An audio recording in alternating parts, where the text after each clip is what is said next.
So Peter, I mean, you guys are all about coaching real estate agents. Yeah. So what are you seeing happening with real estate agents in this market? Couple things. Number one is I'm starting to see the smart ones. Right. There's like an arms race for video production, for like getting more consistent with their brand. Right. Right. Because what they're seeing is like the old plays of like, arbitrage leads, lead arbitrage, like going to realtor.com or going to Zillow and no one can ever really figure out pay per click, right? Right.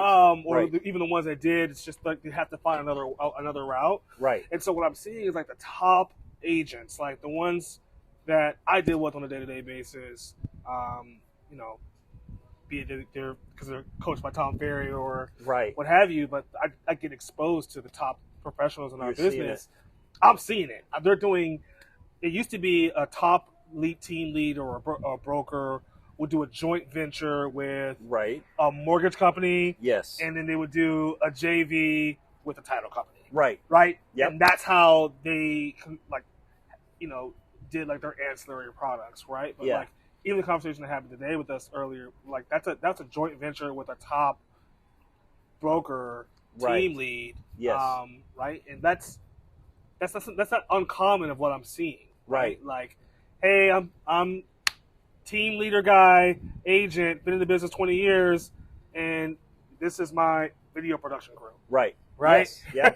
It's funny because, with all of our real estate agents, we're seeing, even the ones that were super successful, the stuff they've always done in the past, now it's not working as successfully as it was. Right. Or they're having to spend tons more money in that. And they've let, over the years, technology and even coaching and learning new things kind of passing by because this was working so well. Right. And now it's not.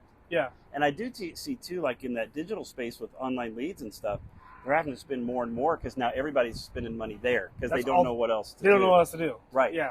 So we're seeing the same thing. So there's an uneasiness. I saw this report, and I don't know how accurate it is. There's like 100,000 agents have left the business this year, right? And I think the ones that are here, they're what I'm saying are very nervous. Are you seeing them be really nervous? I have a different perspective. Okay. Right. One, I'll give the different perspective. So, like, I think the 100,000 agent influx is a correction in the market. I agree. Right. I think it's thinning of the herd a little bit. Yeah. I mean, in 2020, 2021, and half of 2022, a rookie agent can do 12 deals a year. Yes. 20 deals a year. Just put up a sign. Sign. Yeah. I mean, the money was free, and I mean, I'm one of those too. Like I became a lender in 2020 and was doing like 150 deals a year in my first couple of years. That is weird. Yeah. Right. It is. That's not normal. That's not normal. That's not normal. So correct. So I think it's an overcorrection. Like the law of like return to averages is a very real thing. And then but what I have seen though is like it's a back to normal thing. Right. And so the agents that are still in business, right, and still doing good business have doubled down on activity and conversations, right? I talked to an agent yesterday.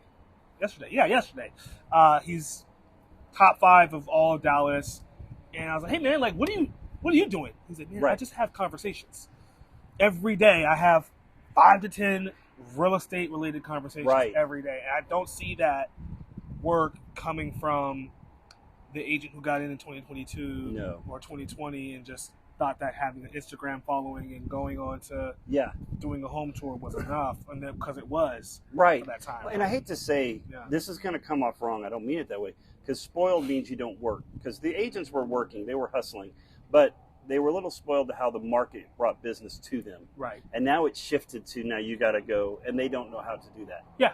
They know how to do it. So you guys, with all of your coaching, what are you seeing most people asking for? Like, I know you guys survey them and you're like, okay, what are you needing? I mean, is it just everything, or are they looking for specific things to help them? What they ask for and what we think they need are two different things. Okay, so there's a great quote. I think they said that Ford said it. They were like, when you were making your cars, why didn't you ask people what they wanted? And he goes, well, they wanted faster horses, so we had to design what they needed, right? What they need. I'll go there first. What they need are SOPs. They need things in place to where like duplicatable processes, right?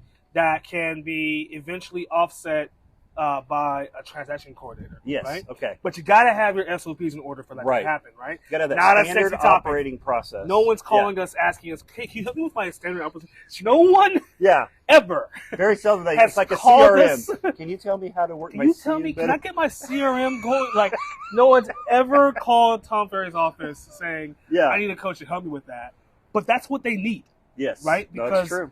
You know, what usually we catch agents when they have random play that's worked for them and them only. Right. And built their business kind of just by like flying by the seat of their pants, but they got there, right? And they're doing, $6 million a year in sales volume, and so they're making like, close to $200,000 a year. Right. But they have no time. Right. Yes. Right. True. No time to expand. The trade-off was they have no other. Yeah.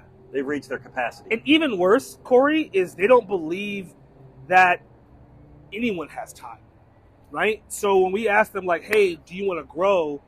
their thought is, double my business. Yeah. Meaning that I have to work 200 hours a week. 48 hours a day. It doesn't make it. They can't They can't comprehend that by having like that stuff in order, right? Like running their business like a business. Yeah. So basically for you guys, and I know you're speaking truth because the clouds just opened, and you're right in the sun, right? Yeah. But so basically, it's almost taking them all the way back to the beginning and rebuilding the processes, right? Because that's kind of what we need to do. Yeah. Yeah. Yeah. And that's hard. That's what they need. Okay. What they ask for. What they ask for over and over again is help me build my brand. Right. Help me with my social stuff, right? Yeah. Which I believe is 1/3 of the equation of what a top agent is doing. Okay. Right? Okay. Like a top agent has a strong referral business. Yes. Right? Right. Most agents only think about that. Right. So if you're really good at what you do, you probably have figured out how to get referrals. Right. Yeah. Then they have the second of the three horsemen. There is the brand, right? Okay, yes. The social stuff, right? Yep. So referral and then brand. Referral then brand, and then the last one is demand, right? Right. So they have like some sort of lead generating thing, whether it's the open houses or flyers or mailers or something that they can put $1 in and gets the phone to ring or the message. And they know they know that for every $1 I'm going to get like $10 back. Right. But you can't run all three of those things successfully if you don't have time to put into making sure that you're. And you don't have time if you don't have a system in place that allots that controls that time. Should be step one. Yeah. That's why if you're building a team, your first move isn't to get a new agent and hire an agent. It's to hire an operator. Yeah. Right. Yeah. Yeah. It's like if a house has termites, don't paint it first. No. Get rid of the termites. Yes. Get the wood all repaired and then paint it, right? But another time we want to make it look pretty fast. Yeah. We want leads to come in. We want things to happen. But like you said, if you're already working 100 hours a week and now you have to work 200 hours a week. Those three things, the referral, brand, demand, that takes time and energy to put to do any of those three things well, right? And so if you're in the weeds of your business of like contract and close stuff, like you ain't going to do none of it well. No, that's exactly true. Yeah, that's why you get so many agents to go, oh, I tried video or I tried this and it didn't work for me. Well, I promise you, 90% of them just didn't have the time to think it out and do things correctly. Well, and it's totally true because like with all the social media video we do, I mean, social media videos like comprises so much of our time and our day. Right. It's people try it, but they back out real fast. They don't give it a chance to see. It takes time. It takes effort. But most importantly, it takes organization. Right. right? So we put out a lot of videos every day, but we're not really filming every day. Yeah. You know, like we put it together, we've controlled it, and we've made it happen. And I think exactly what you're saying is people don't understand how to organize that out, but they need help. Yeah. You know, and also I see that a lot of people think it's a weakness to ask for help, but I actually figure it's the strongest thing you can do is to be like, I've reached a point where I just need some help. And I think those are the strongest people, and those are the ones that'll be around. Right. I got off the phone last Friday. I can't believe I can't believe it's Thursday. I know. But he does his real estate business does 134 million. Wow. His mortgage business does 84 million. Nice. And he wouldn't disclose what his title business does, right? And he was telling me about all this stuff. I was like, he's like, literally, I have an advisor for every piece, and I'm not smart in any of these areas. But I am disciplined, and I will just do what I'm told. Yes. I just do what I'm told. Yes. Right? Yep. Like I go to someone really smart who's an expert at X, Y, and Z, and I just, okay. I'm going to do that. You want me to get in the ice tub and turn around 3 times, and you saying that's going to make me money? I'm just going to do it. I'll get in the ice tub. So right? he left ego at the door. Ego and it's like, is okay, at tell me what door. I need to do. I'm going to do it. The most profitable agents I know, the ones who are making just ungodly amount of money, right? Intelligence and talent is not what got them there. Okay. Right? They're just really good at knowing who to listen to, and actually, they're just fantastic executors. Yeah. That's pretty good. Yeah. I mean, that's true for all walks of life, right? Right. Yeah. Like, this guy's not a genius. Like, how is he making all this money? I mean, when I was younger in business, everybody's like, well, my mentor, my coach, my mentor. I'm like, why do you need all this stuff? Now I'm like, oh my gosh. Yeah. You have to. Yeah. And why reinvent the wheel every single time? Why like it's already done. If you're working with agents that are super successful in doing it, I'm like, why start from scratch? Yeah. Yeah. Trying to figure out how to work 200 hours a week. Exactly right. Can't do it. Can't do it. What are you seeing around home affordability? How agents, what the top agents are doing to get around it? Man, I wish there were secrets to it. So I'm seeing some agents are doing the assumable loans. So they're trying to push that if they can in those assumable areas, loans. Right? So they've got some loans that are at a great interest rate, and the people can come in and assume that loan. They still have to qualify. They still have to probably bring some money down. So some of them are doing that. Yeah. But that's not open for everybody, right? No, it's not. So a lot of it is pricing the house right the first time. So a lot of times I think the sellers were so used to what they could get at the time that they're pricing the house the year and a half ago price them, what they could list it for. And then it's not working, so they start dropping and dropping and dropping. And once you start dropping, the impression in the market is something's wrong with this house. So I think it's very much pricing is done. Staging is super, super important. So you're talking about from the perspective of a listing agent. From a listing agent, preparing that house so that the buyer has a chance to come in. And honestly, I've seen some really good listing agents turn down listings. Really? Because they wanted to price it in a place that it wasn't going to be successful. Makes sense. And that's a really hard, strong move to make. But they also understand they get paid when it sells, not when they list it. What I'm seeing from all my friends are like lenders and buyer agents. So I don't know. I don't know them listing agents. So right. That's weird. Yeah. You're a title exec. So I get to work in that world a lot. Right. So from the mortgage side, I mean, they're getting creative on stuff, right? Like, remember when it used to be you take a couple and you find the couple with the lowest middle score? Yeah. Right? Yeah. Now they're averaging them. Okay. Yeah. So I think all that will go away when interest rates get back to 5. But as the interest rates climb up, like, you got to open up the market more. So all those couples who are like, husband has terrible credit and all the money in the world. Yeah. Wife has great credit, no job. So balancing now they're balancing them out. I always thought that should be that way. Another thing is federal, like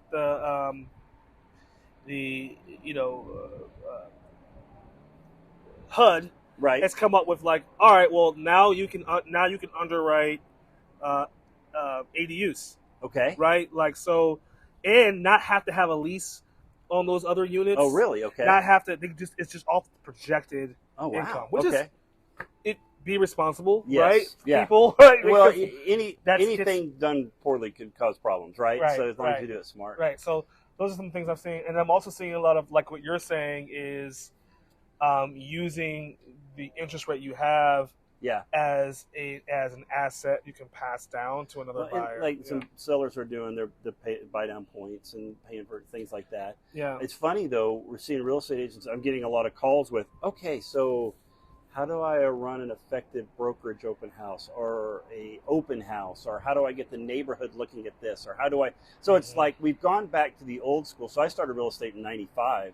Okay. It's like we've gone back to the old school way of getting people to house where social media wasn't as big a part of it then. Yes. So like, well, who should I call? Like reverse searches in the MLS, right? So I can go in there and see who you have customers looking for this. So maybe I need to call you and say, hey, this house is right. So there's a lot more of that old school phone call work going out. Especially with like people. How homes, like you have to articulate the whole assumable loan thing in person. Yeah. Like that's not a like, hey guys, like here's 555 Main Street. Yeah. We have an assumable loan. 2 point down, I'll take it. 2 point down, you buy your points down. Yeah. It's like, what? There's a lot of steps. There's a lot of steps to it. Yes. You need to understand that. Yeah. But if a good listing agent understands that, reviews that, then that's another option. Yeah. And that's it. And I think a lot, we talked about the agents that came in when things were so hot, they don't know any of that. I've seen economists talk about like you should have an expectation.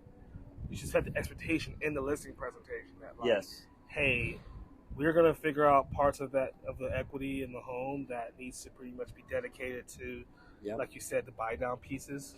Yes. In the entry markets, what I'm seeing, Cory, is lease to owns.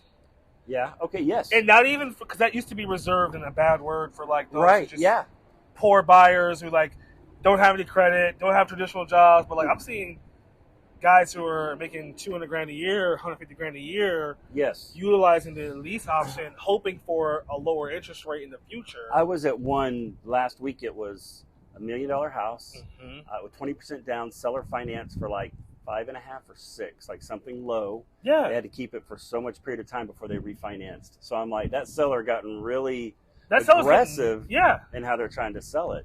Yeah, and well, they're getting money though, right? Like, they get that 20% down, so they're in pretty good shape there. They already had the house paid off. They're in a position maybe they could help I know them. A millionaire in the same situation. He owns like 10 homes. Yeah, he's buying a property that's going to be like commercial, residential, mixed use.